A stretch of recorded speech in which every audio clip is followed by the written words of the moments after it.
My favorite part about working for Kent Parks is we get to be outside. I get to be in nature and working with my awesome coworkers. I love coming to work because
Okay, let's get started. Welcome to the Operation of Public Safety Committee meeting.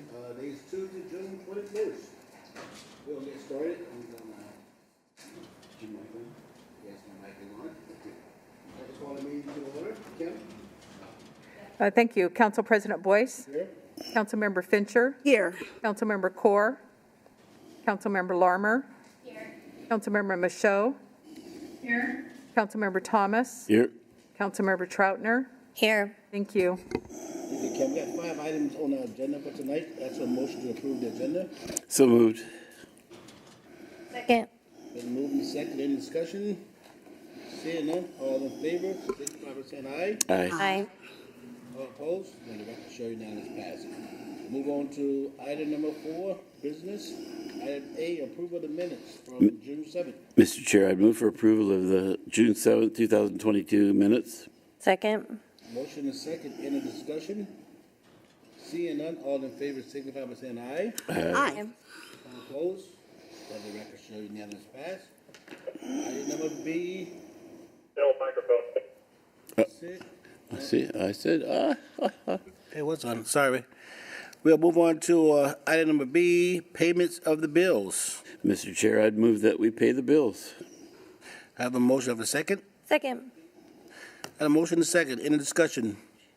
Seeing none, all in favor signify by saying aye. Aye. All opposed? Let the record show unanimous pass. Going to move on to item C. Tammy White, please. Info only. Hi, good afternoon, Council. Tammy White, Acting City Attorney. I'm here today to talk about a slight change in how we handle quasi-judicial proceedings before Council. So most of you are probably already aware of this from an email I sent you attaching a form, but I wanted to take the opportunity just to talk with you briefly before our Council meeting tonight. So what a quasi-judicial proceeding is one where Council is asked to decide the legal rights, duties, or privileges of specific parties in local land use decisions. A quasi-judicial proceeding does not include your legislative matters that you handle. And oftentimes your legislative matters are, you sort of determine what you want to do based on what folks say to you of what they want to occur in the community and how they feel council should act to deal with a particular problem. Quasi-judicial proceedings are all focused on the requirement to be fair and impartial so that you are not swayed by what individuals want you to do, but as opposed to applying policy that you've already previously established and now you're applying facts to that actual policy and determining how to proceed.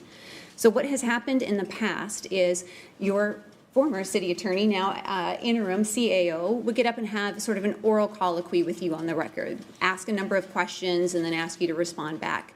That often then requires kind of an awkward exchange that occurs without a lot of time and thought really to be given into, is there any sort of conflict here that we need to address further, or the opportunity to really engage in as much conversation as we may prefer, especially with legal advice, if we are not on the public record. So what I had sent out to you in advance was a form that identified all of the parties to the rezone matter that's going to be on tonight's council meeting, asked you to consider some specific questions as to whether or not you could be fair and impartial, if you had any conflicts of interest, and then if any additional follow-up discussions needed to occur, we'd be able to do that. So you should all have that in your email, but I did also bring a printed copy if I could pass it out to you. My request to you would be to review, and if you have not already done so, to fill it out and provide it to the city clerk before our council meeting tonight. That will then allow me to review your responses, and then when we get to that rezone matter, I'll have an opportunity to state on the record whether or not there are any conflicts or any additional information that should be entered into the record, and then determine whether or not every council member is qualified to hear that quasi-judicial proceeding before we get underway with it. Okay. And so with that, that's it. So your action for us tonight is to fill this out and get it back to you before our 7 o'clock meeting. Yes, if you could get back to Madam Clerk before, Okay. that would be great. Okay, will do. Any question, team? Okay, thank you, Tammy. Okay, we're going to move on to item number D, the cooperative purchase. And we got Galen Hershey. Galen, please. Good afternoon, Council. Thank you for your time today. I'm Galen Hershey. I'm the Network Engineering Supervisor for IT. Today, we're requesting approval to purchase off of a cooperative purchase agreement between NASPO and the Washington State DES. This contract basically allows us to procure data center hardware, servers, storage, services, things like that from Hewlett Packard Enterprise. as long, of course, as the contract is in effect and it's within the established IT budgets. Can I answer any questions? Only 26,000 for a server? So there's the 26,000 is for servers and peripherals. There's a few. It's an upgrade to our existing SCADA systems. Oh, okay. Okay. Any questions, thoughts? IT partner on the far left, you okay? Okay, can I have a motion, please?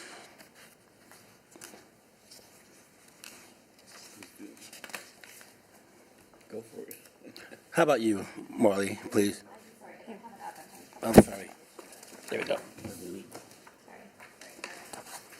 Chair, I move to authorize the IT director to purchase hardware and services through the Cooperative purchasing agreement with State Department of Enterprise Services that the State Department of Enterprise Services has with Hewlett Packard Enterprise if the purchases are within the city's established budget and made during the term of the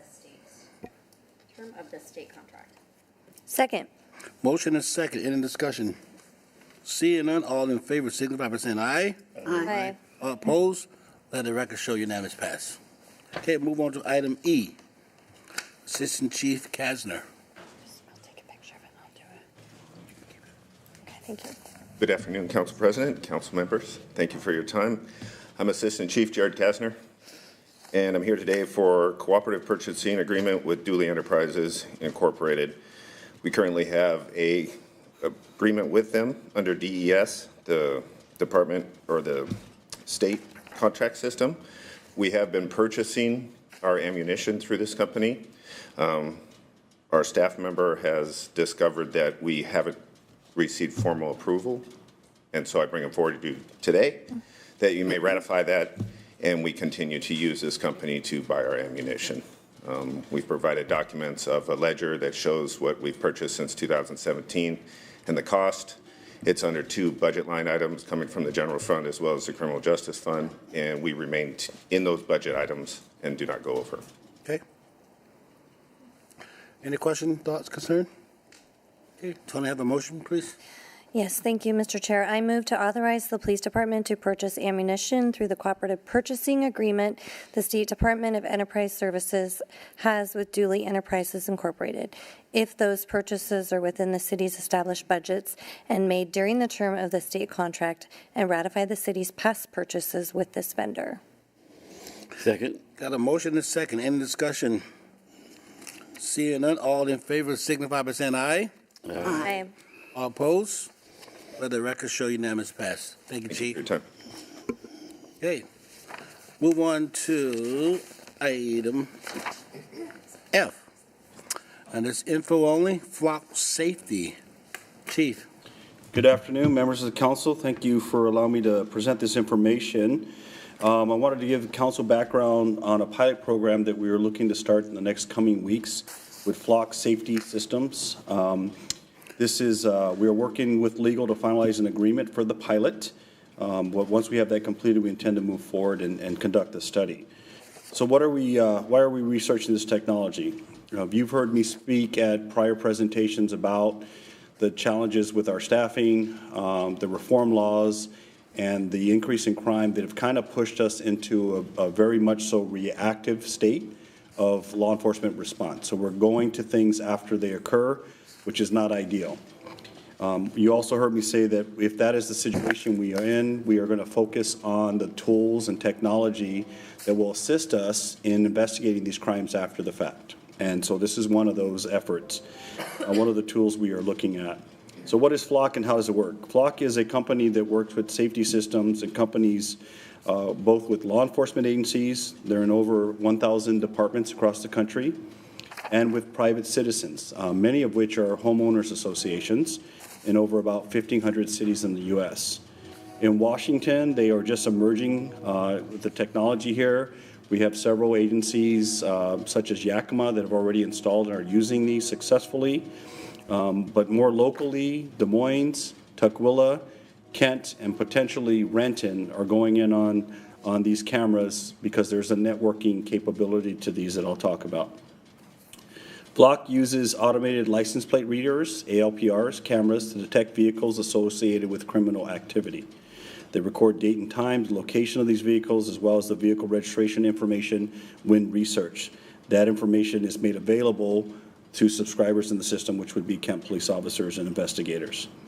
This technology, the ALPR, is very similar to what we currently have and have used for years in our red light cameras and our school zone camera systems. Okay, so there's that.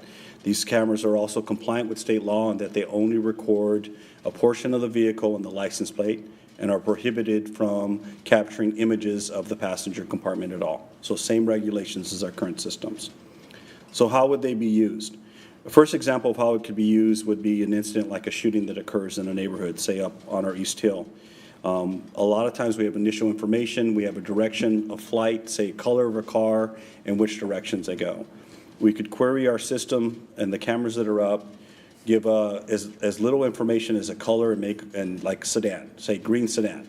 Put that in there. The system has a search function, and it will give us any hits on any green sedans that are in that time frame. And what comes up with that is a license plate, which leads to vehicle registration, which is in our industry a clue and a lead to follow up on. It really compresses down some of the leads that we would have that would normally take days for the detective to go and then canvass the businesses, canvass the residents, pull the video, and then analyze it. This computer gives us date, time, and geolocation right away, okay, like real time on a cell phone. So that would be one way we would use it. A second example would be tied to the systems are tied nationally to the National Crime Information Computer System. So all of your stolen vehicles, all your missing people, like our Amber Alerts, all of your serious violent felons, everything from terrorist watch hits are in the system, and the system, depending on how we configure it, could send us alerts whenever this happens. So when a couple weeks ago we were looking at the demo of this, AC Hemmon and I were at a demo of this, and Yakima's police chief was sitting there as part of the demonstration. They've got 20 cameras. And while we were sitting there in this demo, his phone kept pinging. He was getting text alerts saying, this stolen car just crossed this intersection. This stolen car, and he got 3 hits on stolen vehicles while we sat there during the 1-hour presentation. They are seeing significant help with their vehicle theft in particular. Within 2 weeks of starting this system, they located a missing juvenile that had been kidnapped and assaulted by a predator. They were able to get location on a partial information of a vehicle, which led to the identification of the owner of that vehicle, which led to the arrest of the suspect. So there's lots of stories throughout the country that are very similar. So we'd look to use the technology for those potential opportunities. A third example is research. So these are networked. Each of the camera systems are connected depending on how we want to configure it, how we want to grant access to neighboring jurisdictions. Like I said, in over 1,000 cities and locally here. And so it would give us the opportunity after the fact to do investigation stuff. So sometimes crimes aren't reported real time, but let's say we had a sex assault occur, and that the same thing, we know that the suspect led within a certain area, left in a car, and we had partial description. That begins our research. We can check that information. Okay, so good investigative processes after the fact. Data is kept in a secure cloud system for 30 days unless it is associated with a crime or some kind of notable investigation by the police department. Otherwise, it's purged and out of the system. Photos are captured, like I said, in compliance with current law, only capturing images of the license plate and part of the car. No passenger compartments. And then they have a system that we haven't looked at. To be honest, I don't have enough background on. And when it comes to public records requests, there is a way to configure it for access to the portal so people can upload what they need in compliance with public records requests. So that, we're looking at that so that we don't put more onus on our city clerk's office who's working pretty hard now. Costs, it's about $2,500 per year per camera. We are looking in somewhere in the ballpark to start off with about 25 cameras, which is about $63K a year for this. Flock, much like our red light cameras and our school zone cameras, Flock does all the installs, repairs, and maintains the cameras. And what's nice about these cameras is that they run on solar power, so there's no need to connect to our public works system. So they can be located at any of these existing intersections with or without poles. The other part of this is that we're going to look at in the pilot is they do have mobile systems where we can relocate. So imagine some of the hot spots that we are examining. We decide, man, we've had 3 shootings in this area. We really need to get some eyes on what's going on. We could locate an ALPR in proximity to that as well. The other part of this, and I won't go into much detail, but a big part of Flock's business is they work with homeowners associations. So think of some of our neighborhood councils. Some of these communities are investing in these at the entrances to their communities. So when there's an issue, they have data that they can use within the scope of the law on privacy matters there.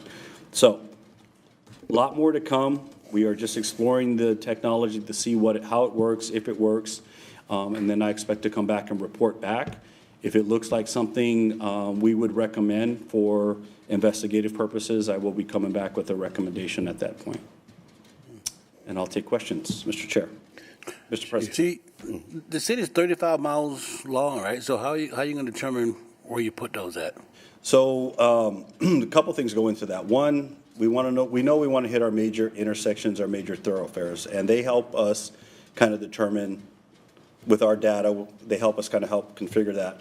The other other part of this is with our partnering agencies. So we've been working really hard to address the violence up on Pack Highway.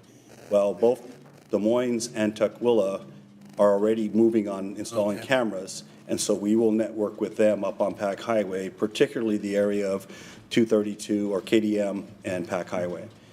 So that's one of the things that's outstanding. Des Moines could be investigating a homicide, and one of our cameras could pick it up. If we have an agreement with Des Moines, they will be able to obtain that data from our system. Where did they set up on a pole or something, or what? Yeah, up on poles, most like our intersection poles. Okay. Councilmember Thomas, followed by Troutner. Thank you, Mr. Chair. So this week I was introduced to an interesting situation similar to what you're proposing. My brother-in-law took a sailboat up to Alaska, and he's got an app there that I could just put it on and touch it, and it shows where he's at, his location. Okay. There are hundreds of boats out there that going up there. You can press any one of those. It shows who owns it, where they're at, registered owner, the boat register. I mean, wow, I was just blown away. So is it similar to what you can do here? I mean, I'm not familiar with the app you're talking about. What it sounds like, though, council member, is that's a subscriber-based thing where a person opts in for say, emergency purposes. Yeah. Subscribe and allow access to their GPS information. I believe you're right. Right. So that would be a private entity. This we would only use for investigative purposes, and legal's already giving us some guidance on standard operating procedures for built-in safeguards, for constitutional privacy issues, for warrant requirements. We will walk through that entire process. I do want to just say this is, anytime you're driving out on a public roadway, your image and all that, just like with the news, that is publicly accessible in public domain.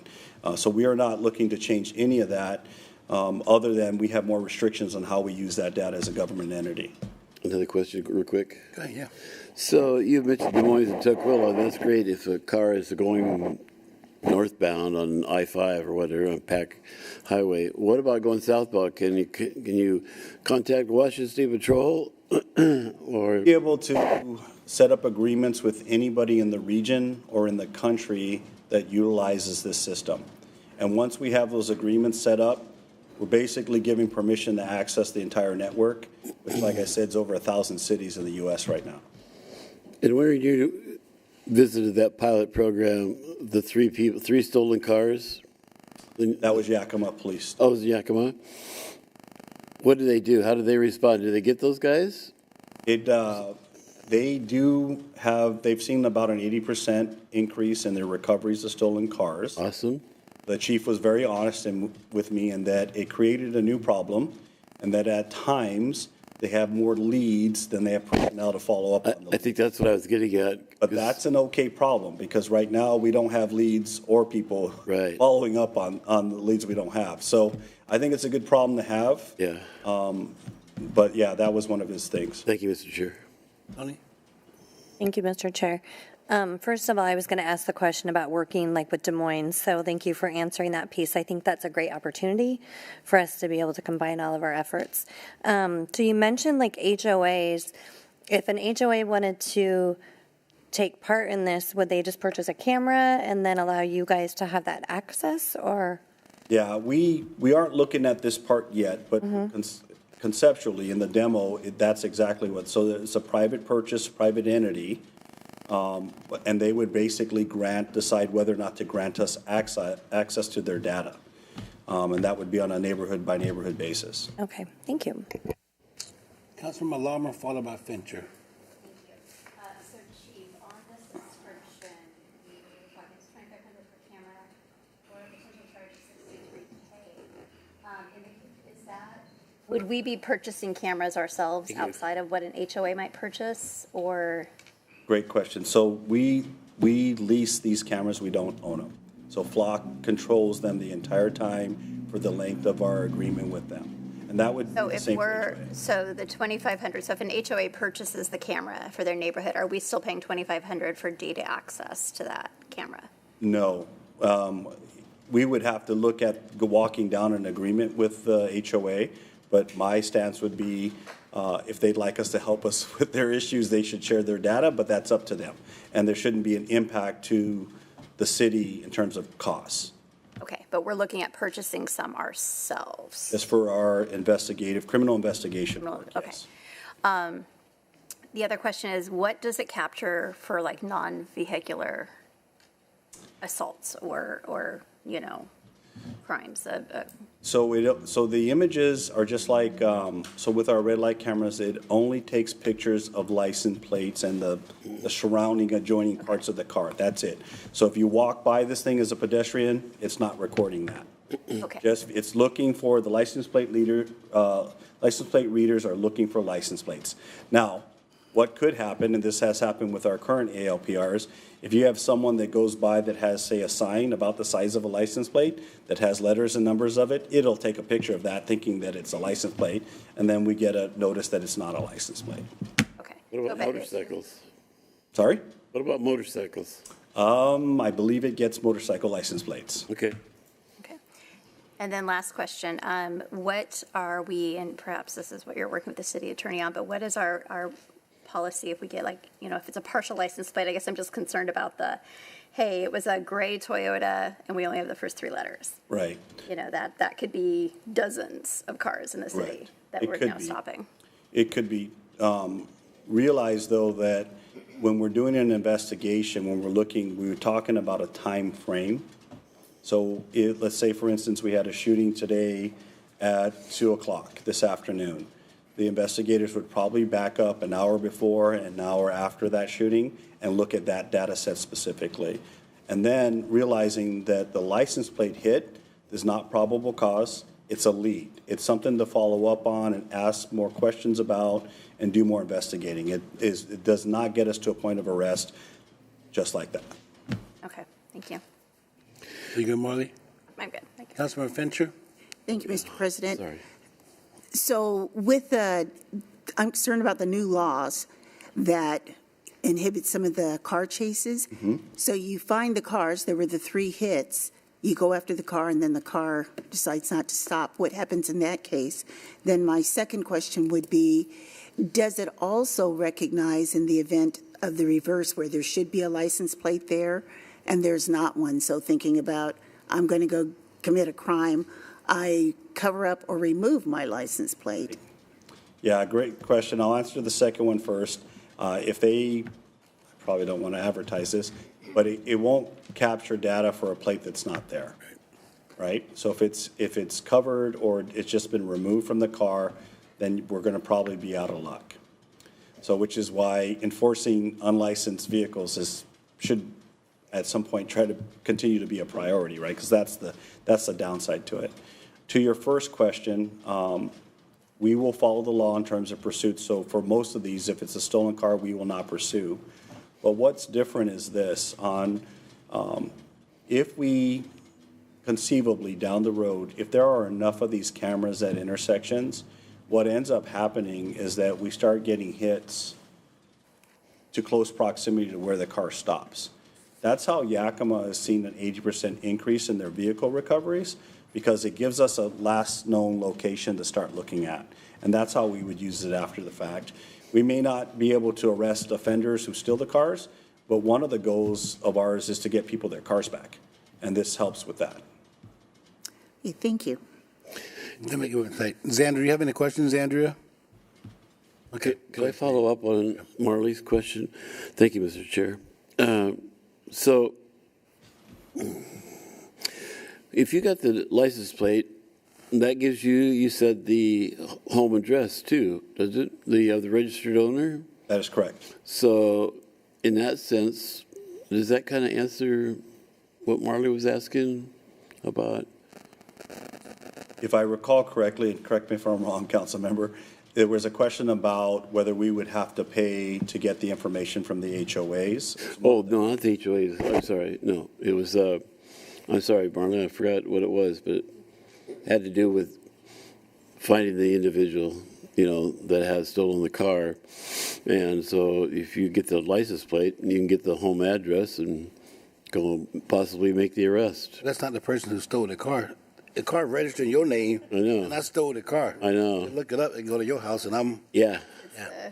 Unless it's a case of a vehicular assault or something, right? This isn't just for stolen vehicles. It would be for all criminal investigation. Yeah. Correct. Okay. So Thank you. It could, I guess, in some cases, Thank you. put you to the. And again, the fact that we are very aware that Yeah, the you're right. registered owner may not be associated with the crime at all.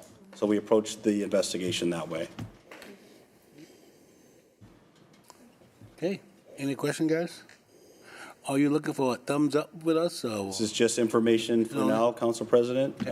We'll be back with what we find out. Okay. Sounds good. Thank you, Chief. Thank you. Appreciate it. Sounds real good. Okay, we're going to move on to item G, which is Safe Place, Officer Eric Doherty. Thank you, Council. I'm Eric Doherty. I'm the Diversity, Engagement, and Inclusion Officer for the Police Department. I started that role a couple months ago, so I just wanted to update you on a few of the initiatives that we have going so far. The first one, as you mentioned there, is the Safe Place program. This is a program that was started in 2014 by Seattle PD, and it's a partnership between the police department and local businesses and organizations. And the way it works is that the businesses sign on for free, and they put a sticker, a decal on their front window. You've probably seen them up in Seattle. It'll have a shield with the rainbow flag and our website for reporting hate crimes. And the concept is it lets businesses advertise that their business is a safe place that people can come if they're the victim of a hate crime to call 911, have a safe place to stay, and wait while the police respond. So part of this program was internal training, which we did inside the department on what the program is, as well as gender diversity training for the officers who are responding to these types of calls. One of the benefits of this program is because it's been going for so long, we're actually the 300th agency to sign on. It's all across the United States. There's also some in Canada and Europe that are doing it now. But they have resources for getting the stickers translated into different community languages. And so at no additional cost to us, we can offer that. And so businesses that cater to people who speak languages other than English can put multiple signs or whatever signs they want on their door to advertise it. So we're going to get that up and running pretty soon. And there's some corporate partners that are already participants in Safe Place in the different cities that do it. And so right away, we'll have those on board, and then we'll reach out to different businesses and community partners about getting those stickers out to the businesses that want to participate. And as far as the business, like I said, it's free, and all they have to do is put the sticker there. They do training of all their employees to make sure the employees know what to do. When someone comes in, they're not supposed to go back to some private area. You stay in a public space. Stay there, call 911. If the person leaves, they give us an update on the description of the person so that we can track them down. So that's one of the initiatives that we have going. Obviously, a big push right now is recruiting. hiring. As you guys very well know, that's a big issue across law enforcement. I've been working a lot with our team in recruiting because I think we have a golden opportunity right here and that we need more bodies, and it's been a stated goal of the department and the city for a long time to diversify our police force. And so we're doing a lot of outreach to people who haven't traditionally thought about becoming a police officer and trying to really expand our pool. And while most of the people that we talk to in other agencies are seeing a steady decline in applicants, we've actually seen a massive increase in our applicants in the last couple months that we've been doing this, including a lot of people from groups that are underrepresented in the police department. So far we're having a lot of success. Along those lines, we've signed on to a national program called 30 by 30. Agencies across the country have signed on. It's a commitment to increase the female applicant candidate pool within the departments. Agencies that have done it are reporting a lot of success. The 30 by 30 comes from a semi-arbitrary goal of getting 30% of applicants female by 2030. It's mostly a catchy phrase, but currently only 12 to 13% of officers nationally are female. In Kent, we're closer to 8% right now. And so we're looking to, again, expand through the recruiting. One of the things we've identified that's a big hurdle right now in Washington State, our physical test is different than other agencies, and it's very upper body strength focused. And talking with a lot of women who want to join the police force, that can be a hurdle for some. And so what we're doing through the recruiting department is we're going to start having training session and events for people who, right now the standard is 20 push-ups. And we're finding people, they're at 12, they're at 15. And so we're bringing them in. It's an opportunity for us to meet them and show them the department and help them get up to that current Washington State standard. So we're going to be doing those starting very soon. And then the other thing we're working on is we'd hired an outside consultant to look at our data practices, and I believe they spoke to the council, community stakeholders, they looked at what we're doing, and they had a set of recommendations for us. And so we're working to implement those recommendations. One of the big things that we did right away is try to move as much as we can away from paper. We're still doing a lot of stuff on paper, which makes it really difficult to track. So when you're trying to look at statistics and data sets and everything's on paper and has to be transformed. And so we're trying to move into the digital realm. We've joined another national initiative called the Police Data Initiative. And what that is, it's a commitment to open data. So not only are we putting our data up like through the dashboards, a good example we have going now, I'm working with IT to then make it so that those data sets that we're already reporting are downloadable. And the idea is that then the public is able to look at the actual underlying data instead of just the way we choose to present it. And so if they have particular questions they want answered, it's a resource for people out in the public to then be able to just access that data. And there's flexibility on what data sets we want to make available. And utilizing the software that the city already has through the GIS system and the dashboard will make that very streamlined. Questions? I was trying to talk fast. Are you doing your presentation? Yeah. Okay. Outstanding job. I like that you guys being creative, right? Trying to go out and find candidates to represent the city, right? I would say that a good friend of mine, I talked to the chief today, her son spent 4 years in the military as a military police. He just got out about a month ago, and he wanted to be a police officer. I was talking to her this morning. I was getting my coffee, and he was going to Seattle. I said, wait, time out. No. So I talked to him, and the chief going to reach out to him, but he's a minority candidate, and all I know, he's a good kid, good family, and he's a military police. So I know the chief is going to fall upon that. So one of the big things we've been doing that we see a lot of success at is that personal touch of bringing the people down, and the chief's been great about trying to meet as many of the candidates, face to face as we give them the tours, so that we're not just another faceless department, that they can see that there's people here who care and want them here. And so it takes up a bit of time, between myself and the recruiting thing, but the success we've seen is enormous because those personal relationships, I think, go a long way. Yeah, we're good.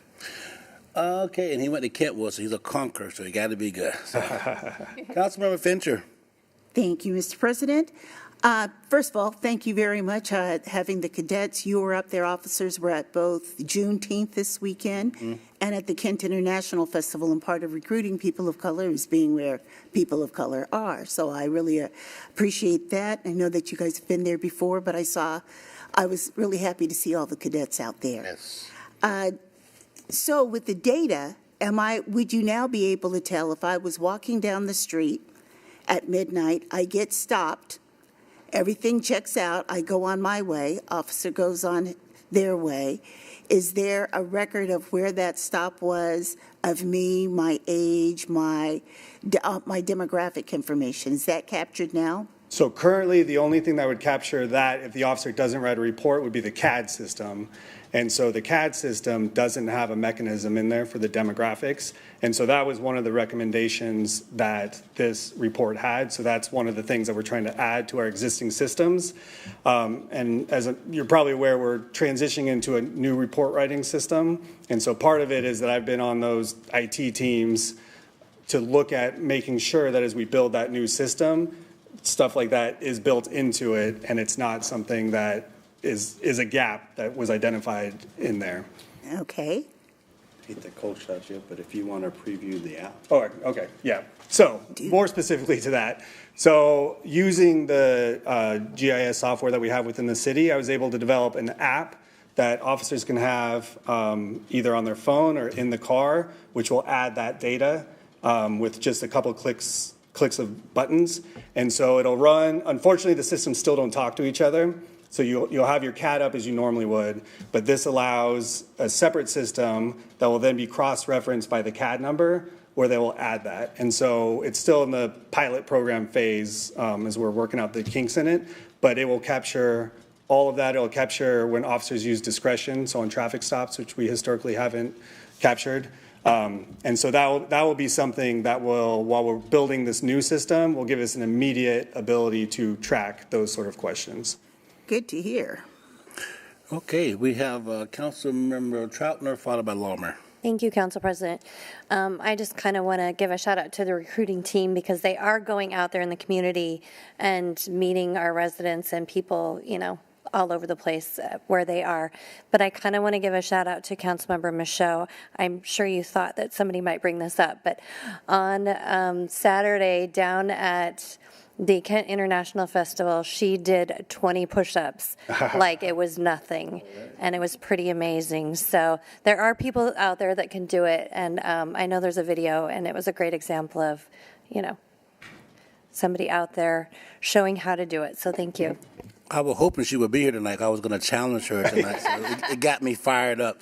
But she's not here tonight, so we'll have to go off the record. Councilmember Lawmer, please. Yeah, so I just you said you've been in this role just a few months. 2 months, I think. 2 months. This is an incredible progress towards, our goals and initiatives. So thank you for that. And I just want to applaud your work and leadership here. And then the chief, for championing this work so quickly to have this many, touch points and programs starting. I'm really impressed. So thank you both for that. Thank you. And I think as time goes on, nice to have you come back, really. It's kind of keep us posted, but I agree with Councilman Lawmer. We're doing a lot of good things, and thanks to the chief and his leadership team. Appreciate that. Councilmember Show, any question? You want to flex your muscles in there? Okay, thank you, sir. Really appreciate it. Thank you for your time. Okay, last one. We're going to do our first quarter investment report. Joe. Sorry, my foot went to sleep. Good afternoon. I'm Joe Bartlemay. I'm the Cash and Investment Officer in our Finance Department, and today I'm presenting the first quarter 2022 investment report. So at the end of the first quarter, we had cash totaling just over $16 million. Earning 0.45% earnings credit towards our U.S. banking fees. It's rather than interest, it's an earnings credit that offsets fees. Just over $85 million in our state investment pool. That's our liquid portion of our portfolio, earning about 0.226% interest, and that's overnight liquidity. And then our long-term portfolio managed by our investment advisors at PFM at just over $203 million and with an average earnings of 1%. And in the pie chart in the lower section, you can see about a third of the portfolio, just under a third, is in that state investment pool. The most significant portion is U.S. Treasuries. It's just over a third, and then the remaining third is made up of the various other allowable investment types and cash.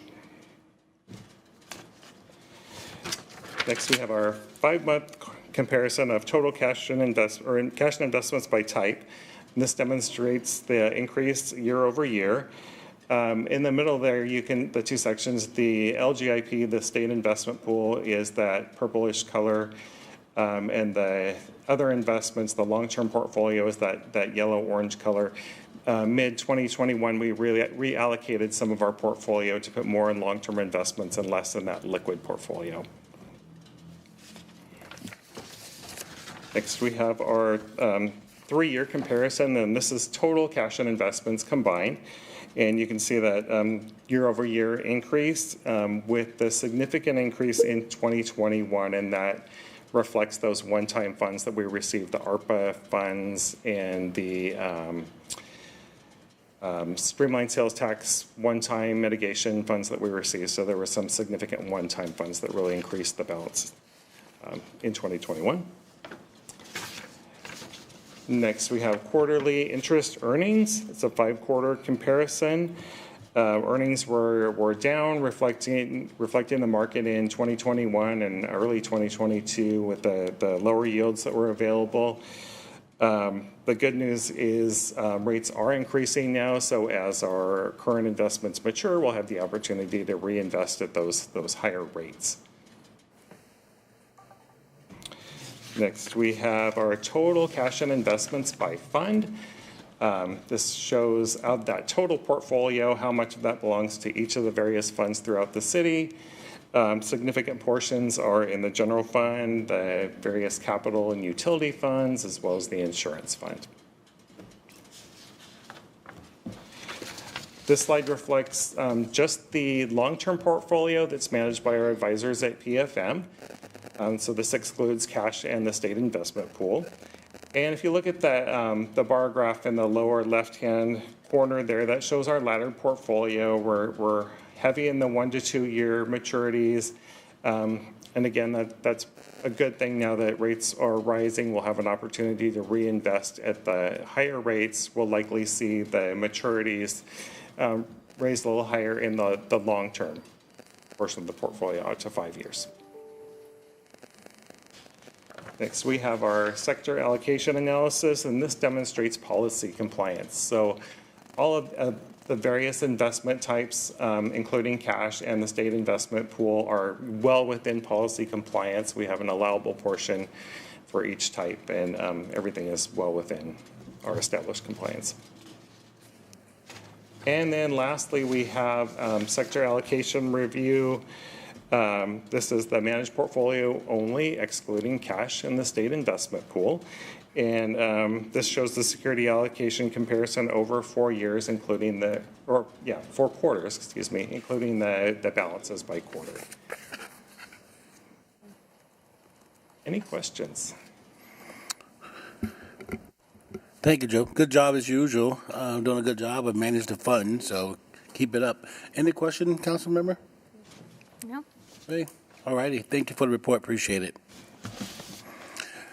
Okay, that would end our operation meeting here, so we're going to take a quick break to 5, so we are adjourned. Thank you.